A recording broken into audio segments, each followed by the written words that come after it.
की हाच तुमचा पहिला दिवस 2025च्या याच दिवशी तुम्ही जिंकून गेले ना तर पुढे जाऊन नक्कीच जिंकणार आणि याच दिवशी नाही जिंकले ना हरून गेले ना तर पुढे जाऊन पण हरणार आहे। शाळा सोडायची खूप दुःख होत आहे पण विद्यार्थी जीवन हे नदीतल्या पाण्यासारखं आहे।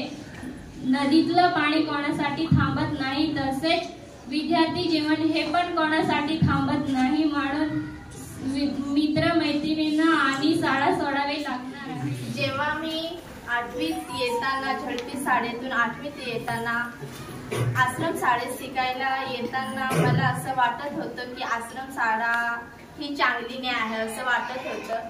नंतर मला कळालं की आश्रम शाळा ही खूप चांगली आहे। इथले शिक्षक कसे असणार हे झडपी शाळेत असताना मला असं वाटायचं की शिक्षक कसे आहे, मॅडम कसे आहे। इथं आले तर असं वाटलं की मॅडम पण चांगले आहे, शिक्षक पण चांगले आहे।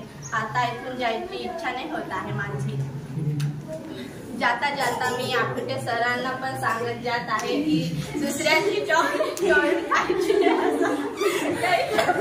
मी आश्रम शाळेत एकदा 9वीला आली होती तेव्हा मला इकडे येऊन नाही वाटायचं। मला परत आमच्या जुनी शाळेत जेव्हा वाटायचं। एक गोष्ट सांगू तुम्हाला, म्हणजे वाईट नाही समजायच्यावर ना आम्ही झडपीत होते ना तेव्हा आम्ही ना आश्रम शाळेचे खूप नाव काढायचं। म्हणजे आम्ही ना कुठं पण जाणार पण आश्रममध्ये नाही येणार, आम्हाला आश्रम शाळा आवडायची नाही असं। पण शेवटी आम्ही आलो आश्रममध्ये तेव्हा आम्हाला कळलं की एक आश्रम शाळा जशी शाळा आहे जिला आम्ही खूप जिव्हाळ्याची आहे शाळा। आम्हाला येऊन नाही वाटायचं या शाळेत। पण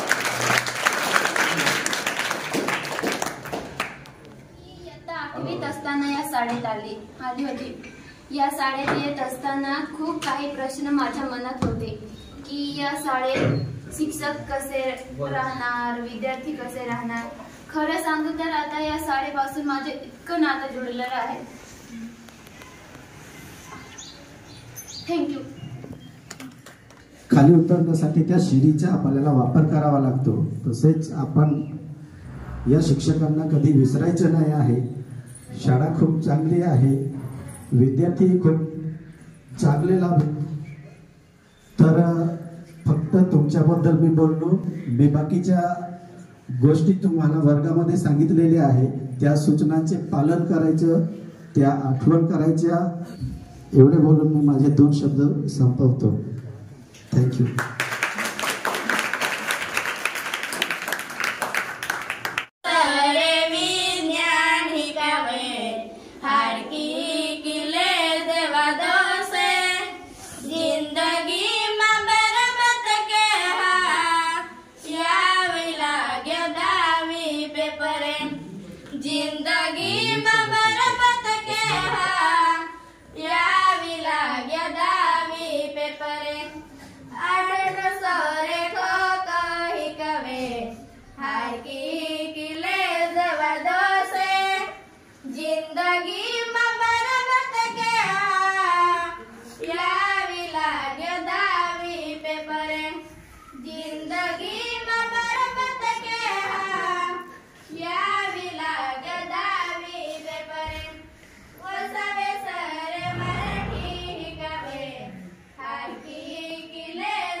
Thank you.